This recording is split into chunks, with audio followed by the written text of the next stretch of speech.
বাংলাদেশে ইসকন, তারা এদেশে উগ্রপন্থী, এদেশে ইসকন উগ্রপন্থী হিন্দু তৈরি করতেছে। কে কথা কন না কেন? আজকে চট্টগ্রামে আমাদের এক আইনজীবীকে হত্যা করেছে। তারা এদেশে বিশৃঙ্খলা তৈরি করে সাম্প্রদায়িকতা সৃষ্টি করার পায়তারা করতেছে। শোনেন, শাহজালালের জমিনের মুসলমান, আমাদেরকে সতর্ক হতে হবে, সতর্ক থাকতে হবে। কোন সাধারণ ধর্মাবলম্বী হিন্দুদের সাথে আমাদের কোনো দূরত্ব নাই। আমরা এদেশে মিলেমিশে বসবাস করি, একসাথে ব্যবসা করি, একসাথে বাজার করি, একসাথে সমাজ করি, একসাথে রাজনীতি করি, একসাথে দেশ করি। আমরা একসাথে এদেশে চলেছি, একসাথে চলতেছি। ওরা নতুন করে ইসকন তৈরি করে আমার দেশে হিন্দু মুসলমানের দূরত্ব তৈরি করার জন্য এবং সাম্প্রদায়িক দাঙ্গা সৃষ্টি করার জন্য তারা ষড়যন্ত্র করে যাচ্ছে। আমরা মনে করি এ সময় যদি ইসকনকে নিষিদ্ধ না করা হয় তাহলে আগামীর বাংলাদেশের ভিতরে রক্তপাত হবে। কথা বলেন ঠিক না?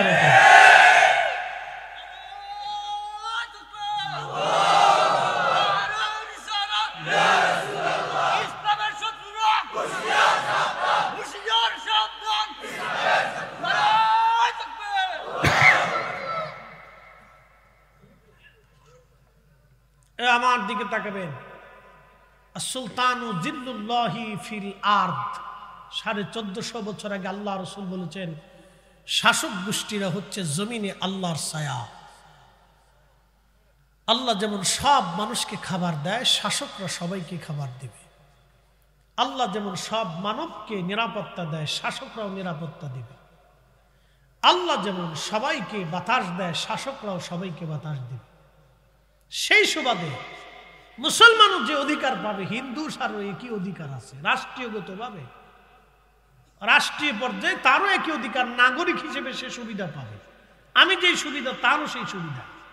তার মানে এটা না যে দেশে উগ্রপন্থীতা তৈরি করতে হবে, উগ্র হিন্দুত্ববাদ আমরা চাই না। আমরা যেমন এদেশে জঙ্গিবাদও চাই না, ঠিক ওই রকম উগ্র হিন্দুত্ববাদ ইসকনকে বন্ধ করতে হবে। কথা বলেন ঠিক কিনা?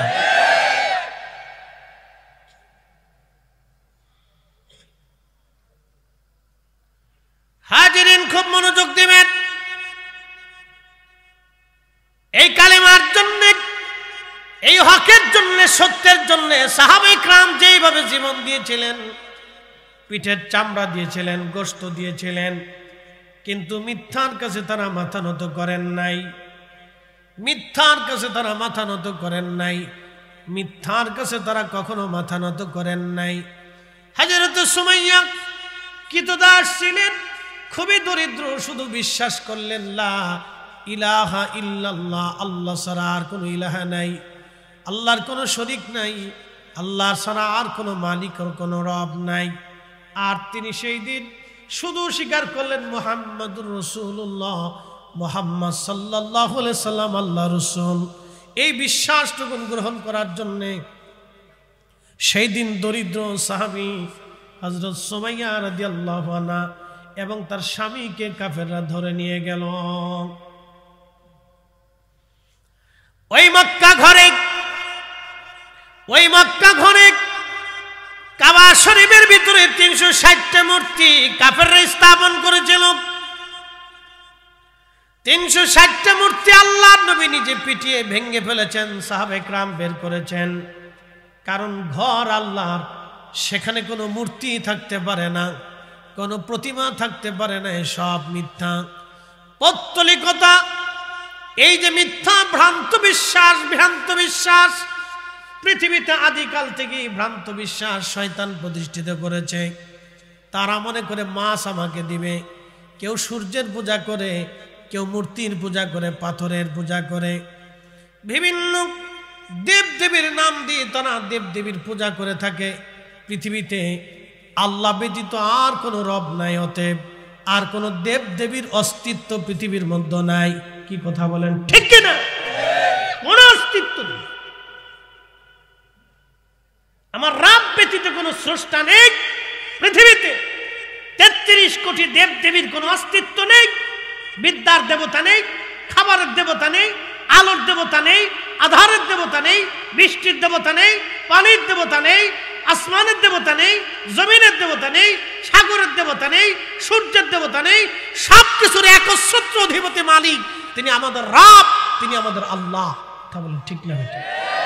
তিনি কে? একসাথে বলেন তিনি কে? তিনি কে? যদি একাধিক অস্তিত্ব পৃথিবীতে, খোদার অস্তিত্ব থাকতো, পৃথিবী ধ্বংস হয়ে যেত, কোন অস্তিত্ব নেই। এই ভ্রান্ত বিশ্বাসকে উপড়ে ফেলে সাহাবী রাসূল সুমাইয়া রাদিয়াল্লাহু আনহা তিনি কৃতদাস ছিলেন। যখনই তিনি এই কালেমা গ্রহণ করলেন তখন কাফেররা ক্ষিপ্ত হয়ে সুমাইয়া রাদিয়াল্লাহু আনহাকে ধরে নিয়ে গেল। আহা, তার হাত পা গুলি বেঁধে তার গুপ্তাঙ্গের ভিতরে আবু জেহেল বর্ষার আঘাত করে করে নির্মম ভাবে কঠিন শাস্তি দিয়ে আপনি কল্পনা করতে পারবেন একজন মা জাতি তার গুপ্তাঙ্গে বর্ষা মেরে মেরে কুচিয়ে কুচিয়ে সেই দিন তাকে শহীদ করা হয়েছিল। গগন বিদারী চিৎকারে আল্লাহর আকাশ জমিন ভারী হয়েছিল, কিন্তু সুমাইয়া রাদিয়াল্লাহু আনহার সাহায্যের জন্য কেউ আগে আসে নাই। সুমাইয়া শুধু একবার বলতেছিলেন, রব্বানা লা তুজি কুলুবানা বা'দা ইয হাদাইতানা। আল্লাহ, যে হেদায়েত তুমি আমাকে দিয়েছ, যে দ্বীন আমাকে দিয়েছ, যে ঈমান তুমি আমাকে দিয়েছ, আল্লাহ আমার হৃদয় থেকে ঈমান কেড়ে নিয়ে যাও না। আল্লাহ, এর উপরে আমাকে ইস্তিকামাত থেকে আমাকে শহীদ হওয়ার তৌফিক দাও। আল্লাহ, আল্লাহ যে ঈমান আমি গ্রহণ করেছি সেটা যেন ছিঁড়ে ফেলে না দিই, সেটা যেন চলে না যায়। সেই ঈমানের উপরে প্রতিষ্ঠিত থেকে সুমাইয়া শহীদ হয়েছিলেন। তিনি ইসলামের প্রথম শহীদ। লা ইলাহা ইল্লাল্লাহর জন্য, মুহাম্মদুর রাসূলুল্লাহর জন্য, এই কালেমার জন্য একজন নারী সর্বপ্রথম জীবন দিয়ে শাহাদাতের অমিশুদা পান করে তিনি প্রমাণ করে দিয়ে গেছেন এই দ্বীন সত্য। তার শাহাদাতের মাধ্যম দিয়ে জমিনে দ্বীন প্রতিষ্ঠিত হয়েছে। একসাথে বলা যাবেন আল্লাহু আকবার। আমরা দুর্গা পূজাতেও থাকি, মসজিদ ঈদগাহেও থাকি, লজ্জা করা উচিত মুসলিম।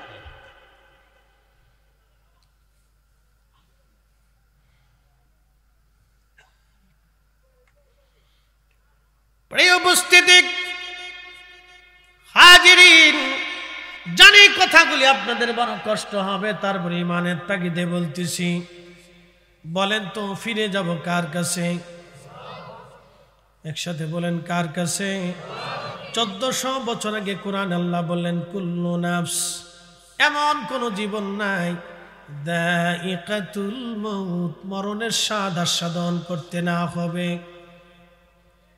এমন কোন জীবন নাই। আপনার বাড়ির কুকুরটাকেও মৃত্যুর স্বাদ নিতে হবে, আপনার বাড়ির বিড়ালটাকে মরণের স্বাদ নিতে হবে, আপনার বাড়ির গরু ছাগল হাঁস মুরগি ভেড়া দুম্বা গাধা ঘোড়া গাছ তরুলতা পাতা সমুদ্রের মাছ নদীর মাছ পুকুরের মাছ জঙ্গলের প্রাণী এমন কোনো জীব এবং জীবন নাই। বর্তমান বিজ্ঞানের গবেষণা অনুযায়ী পৃথিবীতে 4 লক্ষ প্রজাতির জীব জীবন আছে। আল্লাহ বলে দিলেন, হাবিব উম্মতকে জানায় দেন, এমন কোন জীব জীবন নাই যে জীব জীবনের মৃত্যুর স্বাদ নিতে না হবে। এমন কোন জীব জীবন নাই যে জীব জীবনের মৃত্যুর স্বাদ নিতে না হবে। 1450 বছর আগে কোরআনে আল্লাহ যাহা বললেন, 1450 বছর ধরে একটা শব্দ মিথ্যা কেউ প্রতিপন্ন করতে পারে নাই। কিয়ামত পর্যন্ত আল্লাহ চ্যালেঞ্জ দিয়েছেন, তোমরা কিয়ামত পর্যন্ত চেষ্টা করে দেখো আমার কোরআনের একটা হরফ তোমরা মিথ্যা পর্যবসিত করতে পারো কিনা।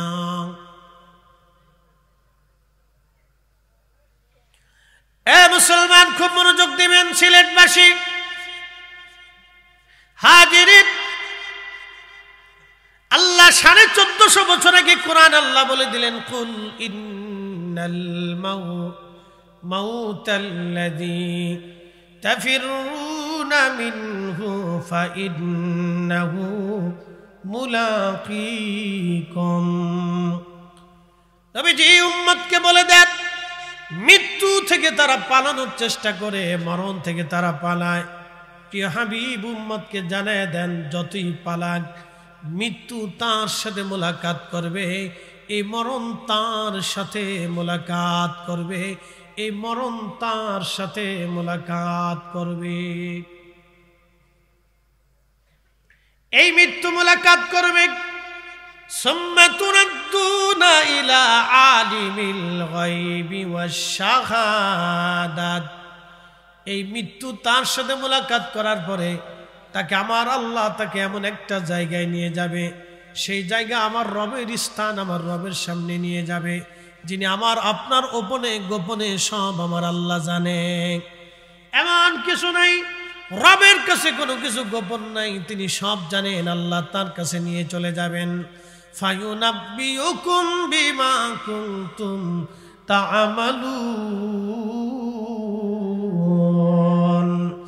আমি আপনার জীবনে যা কিছু করেছেন না কেন, সেই দিন আমার রব সবার সামনে সেটা উপস্থাপন করবে, আপনাকে দেখিয়ে দিবে, বান্দা তুমি এই এই এই কাজ করেছ, এটা এটা তুমি করো নাই। সব আল্লাহ দেখিয়ে দিবে। সিলেটের মুসলমান তাওহীদ রুবুবিয়তের উপরে, রাসালাতের উপরে পরিপূর্ণ ঈমান আপনাকে রাখতে হবে, বিশ্বাস আপনাকে রাখতে হবে। কারণ কোরআনে আল্লাহ যত জায়গা ডাক দিয়েছেন তত জায়গায় ঈমানের কথা আগে আল্লাহ বলেছেন।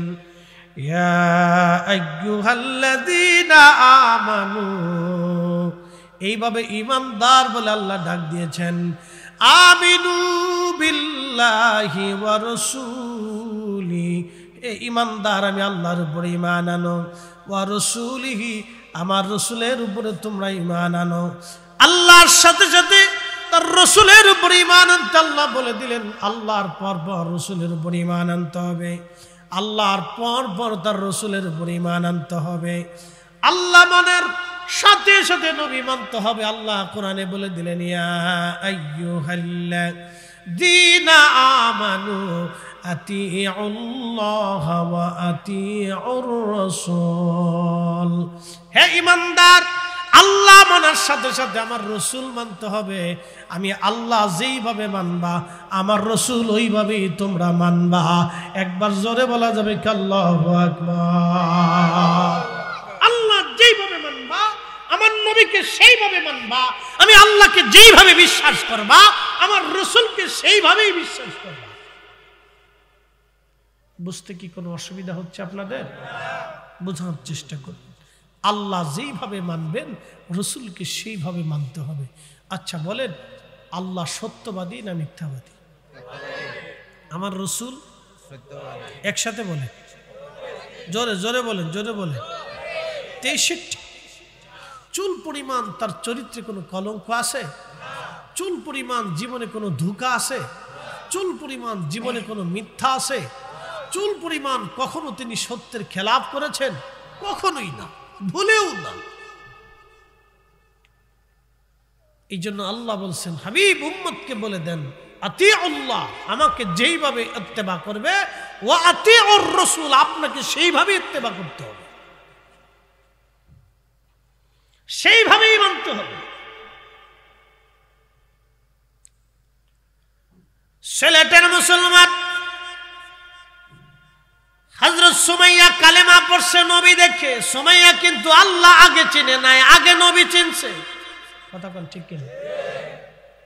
হযরত ইয়াসারকে ধরে নিয়ে যাওয়া হলো। সুমাইয়া রাদিয়াল্লাহু আনহার স্বামী হযরত আম্মার রাদিয়াল্লাহু আনহুর বাবা। হযরত ইয়াসারকে ধরে নিয়ে যাওয়া হলো। তিনি দরিদ্র মুসলমান ছিলেন। আবু জাহেলের লোকেরা তাদেরকে ধরে নিয়ে হযরত ইয়াসারের 2টা পায়ের মধ্যে রশি বাঁধলো। 2 পায়ের মধ্যে রশি বেঁধে উটের গলার মধ্যে, 2 উটের গলার মধ্যে বেঁধে দিল। 2টা উট 2 দিকে সারিয়ে দিল। উট দৌড়াইতে লাগলো। হযরত ইয়াসার রাদিয়াল্লাহু আনহুর মাঝখান থেকে ছিঁড়ে ফেরে ফেরে একজন মানুষ 2টা খণ্ডে বিভক্ত হয়ে গেল। 2 খণ্ডে যখন একজন মানুষ বিভক্ত হয়ে গেল, হযরত ইয়াসার নিজের জীবন দিয়ে দিলেন, কিন্তু ঈমান দেন নাই। নিজের জীবন দিয়েছিলেন, ঈমান দেন নাই। তিনি হযরত ইয়াসার সুমাইয়া রাদিয়াল্লাহু আনহার স্বামী, স্বামী আর স্ত্রী 2 জন একসঙ্গে জীবন দিলেন, কিন্তু ঈমান দেন নাই। একবার জোরে বলা যাবে কি আল্লাহু আকবার? নারা চিৎকার করে জোরে বলেন আল্লাহু আকবার। আমরা সেই মুসলমান জীবন দিতে জানি, ঈমান দিতে জানি না। কথা বলেন ঠিক কিনা? আমরা সেই মুসলিম, জীবন দিতে জানি, ঈমান দিতে জানি না। আমাদের ঈমানের অনেক দাম। আল্লাহর নবী বলেন, উম্মত তোমাদেরকে যদি কেটে কেটে কেটে কেটে টুকরা টুকরা করে ফেলে দেওয়া হয়, তাহলেও তোমরা শিরিক করবে না, শিরিক করবে না, শিরিক করবে না। যদি কেটে কেটে টুকরা টুকরা করা হয়, তারপরও শিরিক করবে না, শিরিক করবে না, বেঈমান হয়ে কবরে যাবে না, বেঈমান হয়ে কবরে যাবে না। যদি তোমাদেরকে কেটে কেটে টুকরা টুকরা করা, আপনাকে এইভাবে ঈমান আনতে হবে, কালেমার উপরে এইভাবে আপনাকে দায়েম কায়েম থাকতে হবে, মুসলিম মুসলিমের মতো হতে হবে।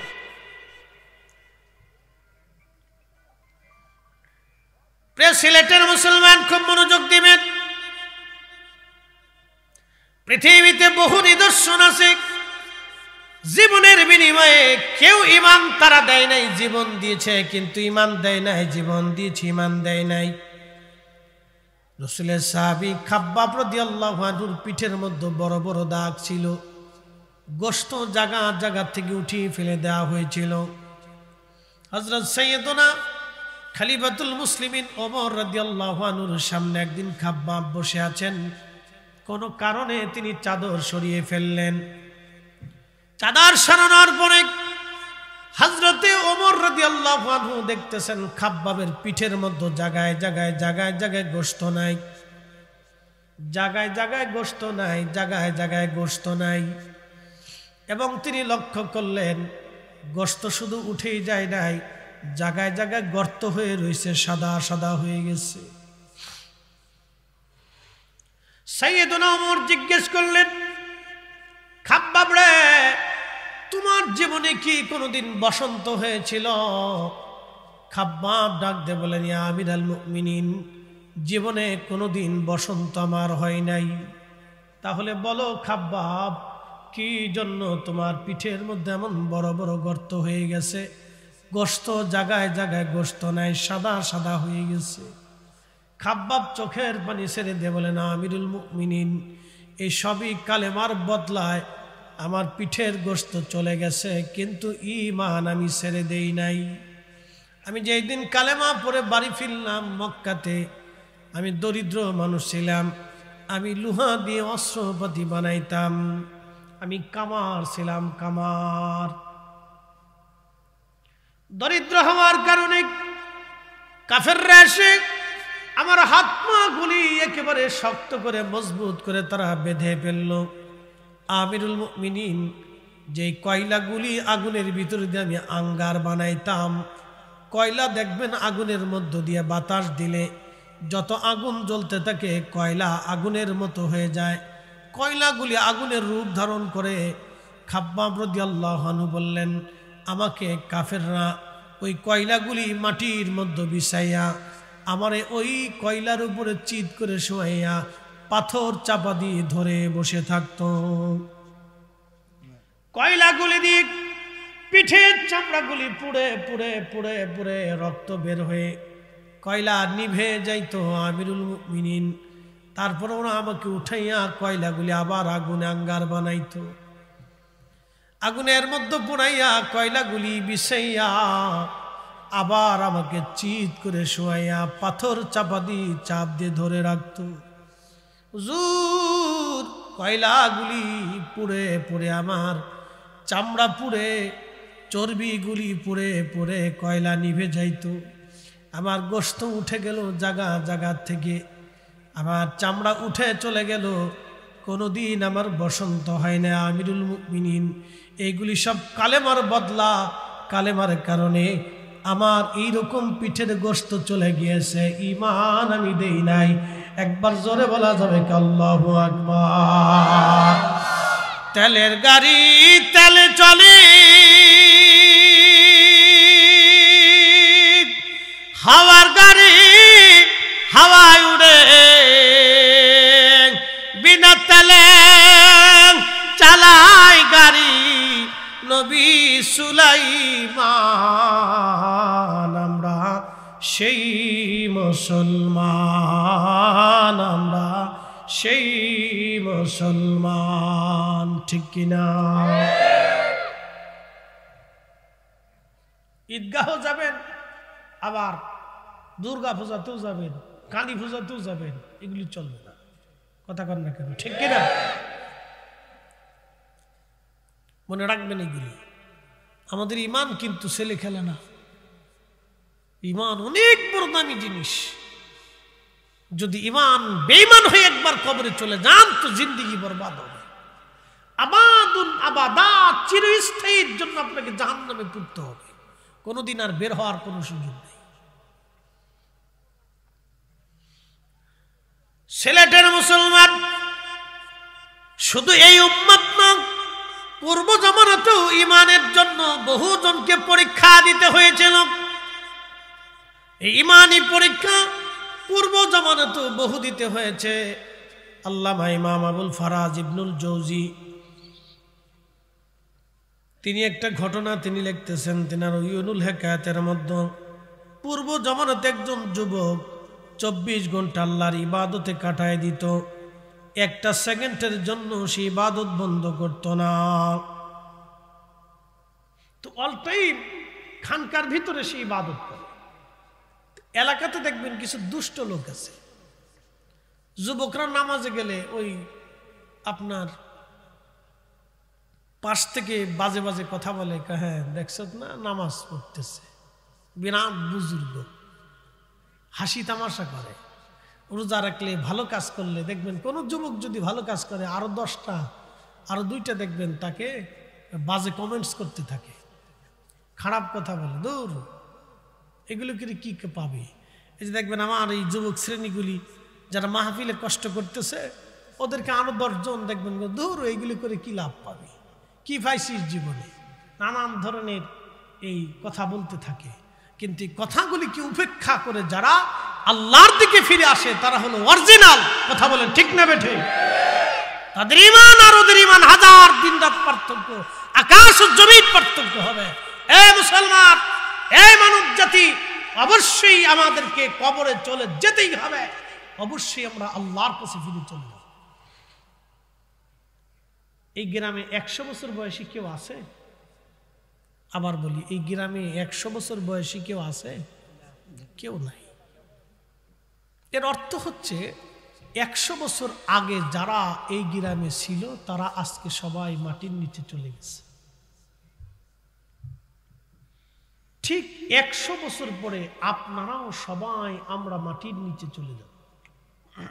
নতুন প্রজন্ম আসবে, কোরআন ঠিক থাকবে, আজানও ঠিক থাকবে, মাহফিলও ঠিক হবে, কিন্তু আমরা সবাই মাটির নিচে। বলেন চলে যাব কার কাছে? একসাথে বলেন, কার কাছে? কোনো সন্দেহ আছে? ফিরে আসার কোনো সুযোগ আছে? সনাতনী হিন্দু ধর্মের বিশ্বাস হচ্ছে যদি মানুষ পৃথিবীতে ভালো কাজ করে তাহলে ভগবান তাদেরকে আবার পৃথিবীতে পাঠাবে। কিভাবে পাঠাবে? কাউরে বানাবে ধনী, শিক্ষিত। ওই যে কবি একটা কবিতা লেখছে, আপনারা জানেন কিনা জানি না, আমি আপনাদেরকে বলতেছি। আবার আসিব ফিরে ধানসিঁড়িটির তীরে, বাংলায় এ নবান্নে, হয়তো শালিকের বেশে না হয় শঙ্খ চিলে। জীবনানন্দ দাশ তিনি একজন সনাতনী হিন্দু ধর্মের কবি ছিলেন।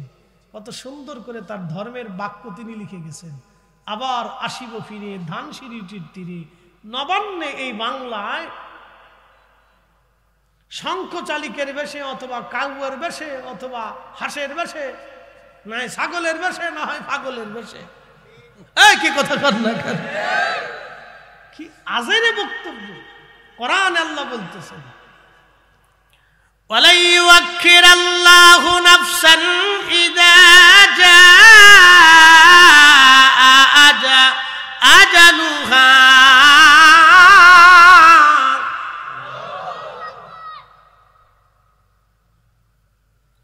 আল্লাহ কোরআনে বলতেছে, হাবিব উম্মতকে জানান, একবার যখন হায়াত শেষ হবে, 1 সেকেন্ড পৃথিবীতে থাকার আর সুযোগ নাই। কথা তো সত্য, হায়াত শেষ হয়ে গেলে কাউকে পৃথিবীতে থাকার আর কোনো সুযোগ নাই, এবং একবার আল্লাহর দরবারে চলে গেলে ফিরে আসার আর কোনো সুযোগ নাই। সুযোগ আছে? তাহলে সনাতনীদের বিশ্বাস হলো আবার আমি ফিরে আসব শঙ্খচিলের বেশে, বাংলায় নবান্নে, ধানসিঁড়ির তীরে বাংলায় নবান্নে ফিরে আসবো আমি শঙ্খচিলের বেশে, অথবা কাউয়ার বেশে, অথবা কোকিলের দেশে কোকিলের বেশে, অথবা হাঁস মুরগি কুত্তা বিলের বেশে আমি আবার ফিরে আসব। কিন্তু আল্লাহ বলে দিলেন, হাবিব জানায় দেন, আমি মানব জাতি সৃষ্টি করেছি, তার আর ফিরে আসার কোনো সুযোগ আর নাই। তিনি আল্লাহর দরবারে থাকবে ইল্লিনে অথবা সিজ্জিনে। ভালো কাজ করে গেলে আল্লাহ জান্নাতে দিয়ে দিবে, খারাপ কাজ করে গেলে জাহান্নামে আল্লাহ শাস্তি দেবে। মূলত বডি, কোন বডি কবরে যায় না, কবরে যায় হচ্ছে তার রুহু, আল্লাহর দরবারে চলে যায় তার রুহু, বডি কিন্তু আল্লাহর দরবারে যায় না। এটা কবরের ভিতরে দিয়ে দেওয়া হয়, রুহুটা চলে যায় আপনার সামনে। যিনি চলে গেল রুহু, দেখবেন তাকে দেখা গেল না, যে নিয়ে গেল তারেও দেখা গেল না, কিন্তু নিয়ে গেছে সত্য, যিনি নিলেন তিনিও সত্য, যাকে নেওয়া হলো সেও সত্য, এবং যার হুকুমে নেওয়া হলো আমার রব তিনিও সত্য, যেই জগতে নিয়ে যাওয়া হলো সেই জগৎ সত্য। অবিল আখিরাতি হুম ইউকিনুন,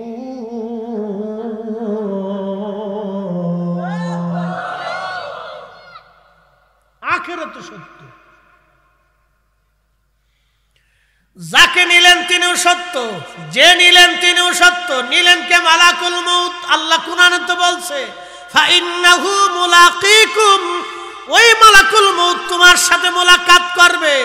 যিনি নিলেন তিনি মালাকুল মউত, যাকে নিলেন তিনি আব্দুল করিম। বডি নেই নাই, রুহু নিয়ে গেছে। বডি নিছে, কি নিল? রুহু নিল। তো রুহু ছিল কোথায়? প্রথমে মায়ের পেটে পাঠানো হলো, তার আগে ছিল কি? তাই রুহের জগতে। কে সৃষ্টি করছে? আল্লাহ। ইয়া আইয়ুহাল ইনসান মা গাররাকা বিরাব্বিকাল কারীম, হে মানব জাতি, তোমাকে কিসে আল্লাহ থেকে জুদা করলো? কে তোমাকে আল্লাহ থেকে জুদা করলো? কিসে তোমাকে আল্লাহ থেকে জুদা করলো? আল্লাযী খালাকাকা, অথচ আমি তোমাকে সৃষ্টি করেছি, ফাসাওয়াকা ফাআদালাক, সবিন্যস্ত করেছি, সুঠাম করেছি। তোমার চোখের জায়গা চোখ দিয়েছি, আলো দিয়েছি, জবান দিয়েছি, জিহ্বা ফিট করেছি। দাঁতের নিচে কখনো জিহ্বা পড়ে না, এটা লেভেল করে তৈরি করা হলো।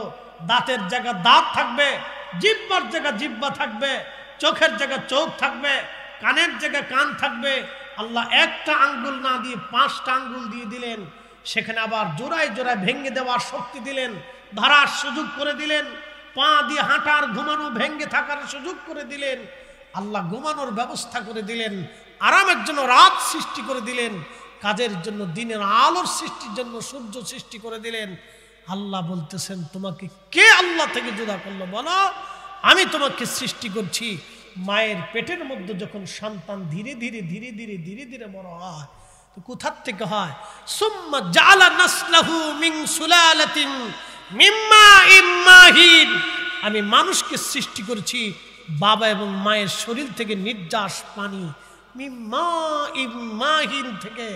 এ মানব জাতি, কে তোমাকে আল্লাহ থেকে জুদা করলো? বলো, কিসে তোমাকে আল্লাহ থেকে জুদা করলো? বলো, কে তোমাকে সিজদা থেকে জুদা করলো?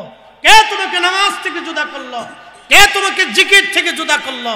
কে তোমাকে আমার রাসূল থেকে জুদা করে দিল? বলো, আমি তোমার জন্য সব করেছি। বলেন, সে মালিকের নাম কি? আল্লাহ। একসাথে বলেন, কে? আল্লাহ। সিজদা হবে কার? আইন মানব কার? জিকির হবে কার?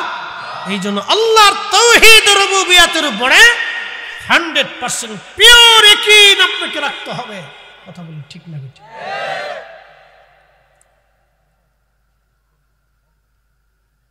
এই উপস্থিতি, এই কথাগুলি আমাদের জন্য অত্যন্ত জরুরি হয়ে গেছে। কারণ মুসলমান মসজিদেও যায়, মাহফিলেও বসে, দুর্গা পূজাও যায়। এই জন্য দুঃখে এই কথাগুলি বলতেছি আজকে। হাজার হাজার হাজার হাজার যুব শ্রেণী আমাদের ভ্রান্ত পথের মধ্যে চলে যাচ্ছে। কে গাঞ্জুটি, হিরোইনসি, বাবাখোর, ইয়াবাখোর, সন্ত্রাস, লুচ্চি, কি কথা কর না কেন? হাজার হাজার হাজার হাজার লাখ লাখ কনসার্টের আয়োজন করবেন, দেখবেন যে যুবক যুবতীর অভাব নাই। এটাও কারো মায়ের সন্তান, মেয়েরাও চলে যাচ্ছে, এটাও কারো মায়ের সন্তান, কারো ভাইয়ের বোন হবে। এই মেয়েও দেখবেন জিন্সের প্যান্ট পরে, টি শার্ট পরে গায়ে দিয়ে, ও আমার প্যান্টও নিয়ে চলে গেছে, আমার শার্টও নিয়ে চলে গেছে, কয়েকদিন পরে জাঙ্গিও নিয়ে চলে যাবে। অবস্থা খুব বেগতিক, খুব কঠিন সিচুয়েশন চলতেছে। আপনাদেরকে বলি, বিলাই কি বাঘের পোশাক পরতে পারে? বলেন, বিলাই কি কোনোদিন বাঘ হইতে পারে? বাঘ কি কোনোদিন বিলাই হইতে পারে? নারী কি কোনোদিন পুরুষ হইতে পারে? পুরুষ কি কোনোদিন নারী হতে পারে? তসলিমা নাসরিন মরে গেছে, ফি নারি জাহান্নাম খালিদিনা ফিহা। এই বেটা মা মুসলমান, বাপ মুসলমান, এই মহিলা নাস্তিকতায় বিশ্বাসী হয়ে কবরে চলে গেল। এই মহিলা বলল, পুরুষও দাঁড়ায় মতে, বেডিরও দাঁড়ায় মতে। কত পাগল দেশে! তার মানে বুঝে গেল মস্তিষ্কে অসুস্থতা আছে। কি কথা কন না কেন? মস্তিষ্কে অসুস্থতা আছে। তা না হলে এই কথা কে বলে? যে নারীকে তো আল্লাহ ওইভাবেই তৈরি করছে। আবার বলি, বিলাই কখনো বাঘ হইতে পারে? কখনোই না। শিয়াল কোনোদিন কুত্তা হতে পারে? কুত্তা কোনোদিন শিয়াল হইতে পারে? নারী কোনোদিন পুরুষ হতে পারে না, পুরুষ কোনোদিন নারী হতে পারে না। নারীর পোশাকে নারী সুন্দর, পুরুষের পোশাকে পুরুষ সুন্দর। নারী তার পোশাক পরবে, পুরুষ তার পোশাক পরবে। নারী পুরুষের পোশাকে হাত দেয় কেন? বুঝা গেল নারীর ব্রেনে অসুস্থতা আছে। এই অসুস্থতা যতদিন বাড়তে থাকবে, আমাদের সমাজ ধ্বংস হতে থাকবে। কথা বলেন ঠিক না? প্রশ্ন রাখবেন মুফতি ফরিদি, সমাজ কিভাবে ধ্বংস হবে? জানা বাড়তে থাকবে, কার বাচ্চা কার সন্তান হুঁশ পাবেন না। আমেরিকাতে যায় দেখেন, অনেক সন্তান আছে, বাবার পরিচয় নেই। কথা কন, কথা বলেন। মেসি বিয়ে করছে, বিয়ে দুঃখিত, মেসি বিয়ে করার আগে 2টা বাচ্চার মালিক। আচ্ছা বলেন, হালাল জাদা না হারাম জাদা? একসাথে বলেন, হালালে না হারামে? ওটা বিয়ে করার আগে 2 বাচ্চার বাপ হয়ে গেছে। তো বাপ হলো কেমনে? যারা মেসির ভক্ত আছেন মাফ করে দিবেন, আমি কোনো খেলা টেলা দেখি না, আমি সাতা কারো ভক্ত শক্ত না। ওই আমি কোনোটাই দেখি না, ক্রিকেটও দেখি না, ফুটবলও দেখি না। ও সাঁতার ভিতরেই নাই, ওর টাইমই নাই। পেশাব করার টাইম পাই না, তোর ফুটবল খেলা দেখবো সাঁতার সময় আছে আমার? মাঝে মধ্যে পেশাবেরও টাইম পাই না। পেশাব শান্তি ধরে ওয়াজ করা লাগে, কি করবো, টাইম নেই তো। ও খেলা দেখার সময় নেই। এই হচ্ছে ইসলামী জিন্দিগি, কত পবিত্র জিন্দিগি। প্রশ্ন করি, জবাব দিবেন তো? আল্লাহ পাক না না পাক? একসাথে বলে, আল্লাহ কি পাক ছাড়া কবুল করে? নো, নেভার, কখনই করে না। যুবক, আপনি যত সুন্দর হন, আপনাকে যদি এখন স্টেজে এনে ল্যাংটা করা হয়, উলঙ্গ করা হয়, কেমন দেখা যাবে? বিচ্ছিরি দেখা যাবে না? আপনার চেহারা, স্বাস্থ্য, সৌন্দর্য, বডির স্ট্রাকচার অনেক সুন্দর, কিন্তু আপনাকে ল্যাংটা করার পরে দেখবেন একবারে বিচ্ছিরি দেখা যাচ্ছে। তো ঠিক পোশাকে মানুষ সুন্দর। কি কথা ঠিক কিনা? পোশাকে মানুষ সুন্দর। তো নারী তার নারীর পোশাক পরে, পুরুষ তার পুরুষের পোশাক পরে। নারী কেন পুরুষের পোশাক পরতে যাবে? আর পুরুষ কেন নারীর দুল, ওই হাতের বালা, গলার মালা এগুলি নিতে যাবে? কারণ কি? কি কথা বুঝতে? একটা কানের এখানে দেয়, একটা মাথার ভিতরে কোনটা বাঁধে, এখন কি চুল সিস্টেম করার জন্য কি গার্ডার মার্ডার কি জন্য দেয়? তাই মাঝে মধ্যে চিন্তা করি, এটা কি পুরুষ না ইজলি কইতে পারি না। তা আমি তো মাঝে মধ্যে আমার এই বাসার সামনে দিই পদ্মা সেতুলের, তো বাসায় ঢোকার সময় রাত 2টে 3টে 4টে 5টাও বেজে যায়। তো মাঝে মধ্যে পদ্মা সেতুতে, ওটা তো খুব সুন্দর রাস্তা, হাইওয়ে, এক্সপ্রেস হাইওয়ে, খুব সুন্দর। তো এই ছেলেরা মেয়েরা রাত্রিবেলা মোটরসাইকেল রেসলিং করে। তো মাঝে মধ্যে চিন্তা করি, সামনেরটা বেড়া না পিছেরটা বেড়া? দিশে বেড়া। আর এখন তো শীতকাল আসতেছে, আরো খুঁজে পাওয়া যাবে, পিছনে বেড়া না সামনে বেড়া, পিছে জন্ডিস না সামনে জন্ডিস, আমি কইতে দিই। এই অবস্থা চলতেছে। তাহলে পিছে যে জন্ডিস আছে, এটাও কারো মেয়ে। হতভাগা কোন মায়ের সন্তান যেন জানি না, মা সন্তান জন্ম দিছে, অনেক কষ্ট করছে সন্তানের পিছনে, জন্ম দেওয়া থেকে শুরু করে এটাকে বড় করা পর্যন্ত মার পরিশ্রমের কোনো শেষ হয় নাই, কিন্তু মেয়ে পর পুরুষের পিছনে মোটরসাইকেল চলে ঘুর ঘুর করে ঘুরে বেড়াচ্ছে। ছি ছি ছি ছি, লজ্জা করা উচিত। মানুষের সামান্যতম লজ্জা থাকা উচিত যে একজন নারী কি করে একজন পুরুষের পিছনে চড়ে বেহা পুরুষের মতো বেহা নারীর মতো রাস্তা দিয়ে ঘুরতে থাকবে? বলেন যুবক, আপনাকে বলতেছি, কোনদিন মানবেন আপনার চোখের সামনে আপনার মেয়ে জেনা করুক? কোনদিন মানবেন আপনার স্ত্রী অন্য পুরুষের হাত ধরে যে জেনা করুক? কোনদিন মানবেন আপনার মেয়ে আপনার বোন অন্য পুরুষের সাথে জেনা করুক? আপনি যেরকম মানেন না, তো ঠিক আপনার অন্তর সাক্ষী দেয় না 1450 বছর আগে আল্লাহ এবং তার রাসূল এটাকে নিকৃষ্ট হারাম করে দিয়ে গেছে। কথা বলেন ঠিক না? এই জন্য পর্দার বিধান চালু করে দিয়ে গেছে। আপনাকে বুঝতে হবে এটা। এই জন্য পর্দাকে ফরজ করে দেওয়া হচ্ছে। ইসলামের মতো সুন্দর জীবন ব্যবস্থা আর পৃথিবীতে কিছু হতে পারে না।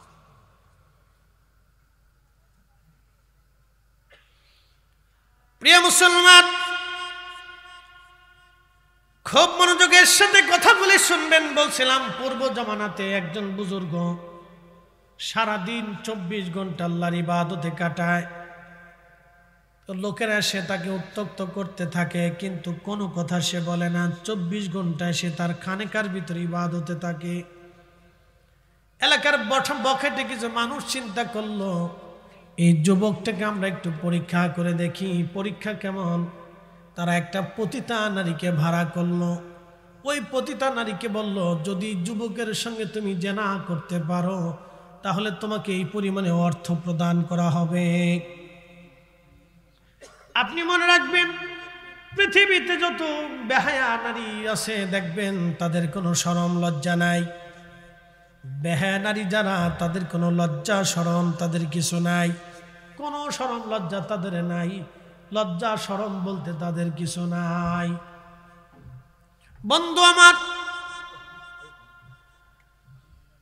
আল্লাহর নবী বলতেছেন, ওই যুবক রাত্রিবেলা ইবাদত করতেছে, মহিলা একটা পতিতা নারীকে ভাড়া করা হলো, তোমরা এই যুবকের সঙ্গে জেনা করবা। জেনা করার উদ্দেশ্যে মহিলাকে ভাড়া করার পরে এই মহিলা সুযোগ খুঁজতেছিল কোন দিন কোন সময় যুবকের কাছে যাবে। একজন যুবক 24 ঘন্টা আল্লাহর ইবাদতে কাটায়। ওই যুবকটা রাত্রিবেলা ইবাদত করতেছিল, আকাশে গুড়ি গুড়ি বৃষ্টি নামতেছিল, মেঘে বারে বারে মেঘ চমকাইতেছিল, গুড়ি গুড়ি বৃষ্টি নামতেছে। ওই পতিতা মহিলা চিন্তা করলো, আজকে সুযোগ রে, এই পুরুষের কাছে আজকে যেতে হবে। তো খানকাটা একটু নিরিবিলি জায়গা ছিল। আপনারা জানেন দুনিয়ার যত অলি বুজুর্গরা ছিলেন তারা নিরিবিলি আল্লাহর ইবাদত করার চেষ্টা করতেন। নিরিবিলি, তারা সবসময় নিরিবিলি নীরবে থাকতেন। এই জন্য কেউ পাহাড়ে চলে গেছে, কারো জীবনে আসছে পাহাড়। আপনারা বলেন, মাঝে মধ্যে বললেন যে হুজুর অমুক অলি মসজিদ বাদ দিয়ে পাহাড়ে চলে গেল কেন? শুনে যাবেন, আল্লাহর নবী নিজেও পাহাড়ের গুহাতে 40 দিন পর্যন্ত ধ্যানে মগ্ন ছিলেন। শুনে যাবেন, খন্দকে যদি যান তো খন্দকের পাহাড়ের পিছনে একটা পাহাড় আছে, জাবালে আবু সিলা। এই পাহাড়ের ছোট্ট একটা গুহা আছে। এই গুহাতে 3 দিন পর্যন্ত আল্লাহর নবী একাধারে সেজদার মধ্য থেকে আমাদের গুনার জন্য, ক্ষমার জন্য আল্লাহর নবী 3 দিন কেঁদেছেন। একসাথে বলা যাবে না আল্লাহু আকবার? না না, হয় না, আরো জোরে বলেন, জোরে জোরে। খন্দকের পাহাড়ের পিছনের পাহাড় জাবাল আবু সিলা।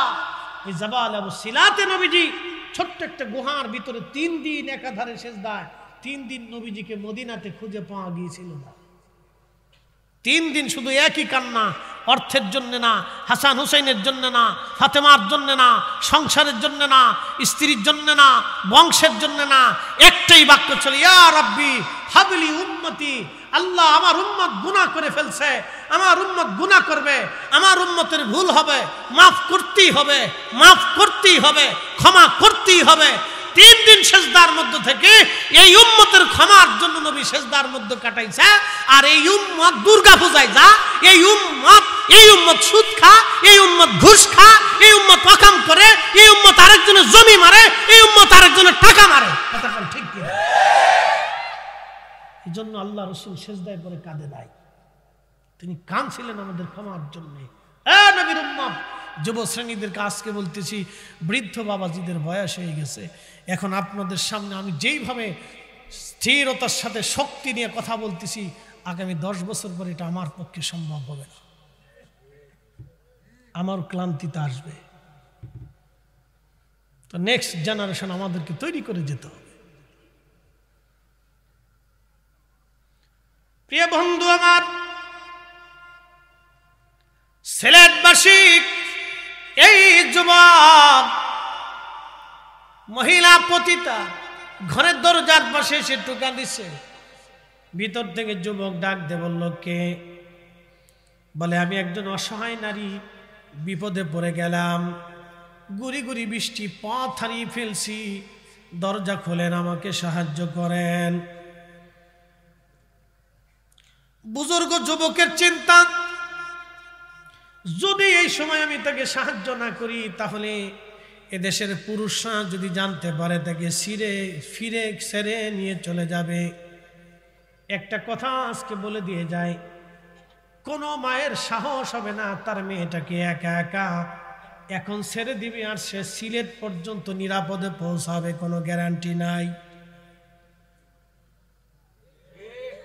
একসাথে বলেন আছে, একসাথে বলেন আছে। কে নিরাপত্তা দিবে? হাকিকতে নিরাপত্তা তো আল্লাহ, কিন্তু বাংলাদেশে এই সিচুয়েশনে কে নিরাপত্তা দিবে? কোন সিচুয়েশনে দিবে? এই নিরাপত্তা একমাত্র পৃথিবীতে 4 জন দিয়েছিল, আবু বকর, ওমর, উসমান, আলী। এই 4 জনের খেলাফত আমলে এই নিরাপত্তা ছিল। নারী রাতের আধারেও হেঁটে চলে গেলেও কেউ জিজ্ঞাসা করে নাই কে যা, কিসের জন্য যাচ্ছে, কোনো জিজ্ঞাসা ছিল না। পুরুষ যুবক তাকে আগিয়ে দিয়ে সম্মানের সাথে পৌঁছাই দিয়েছে। সেই জামানা আর নেই। তবে হ্যাঁ, যদি পৃথিবীতে হযরত ইমাম মাহদীর মতো কেউ খেলাফত প্রতিষ্ঠিত করতে পারে, তাহলে হতে পারে, কিন্তু আশা করব কিভাবে বলুন? তবে হ্যাঁ, ইসলামিক জীবন ব্যবস্থা, রাষ্ট্রীয় শাসন ব্যবস্থা যদি কায়েম হয়, তাহলে হয়তো কিছু আশা করা যায়। এই কথা বলেন ঠিক কিনা? কিছুটা হলেও আশা করা যায়, আশা করা যায়। কিন্তু আমরা যে মানুষ, নিজেরাই তো খাদক, নিজেরাই তো খাদক। কত মসজিদ কমিটি মসজিদের টাকা চুরি করে খায়।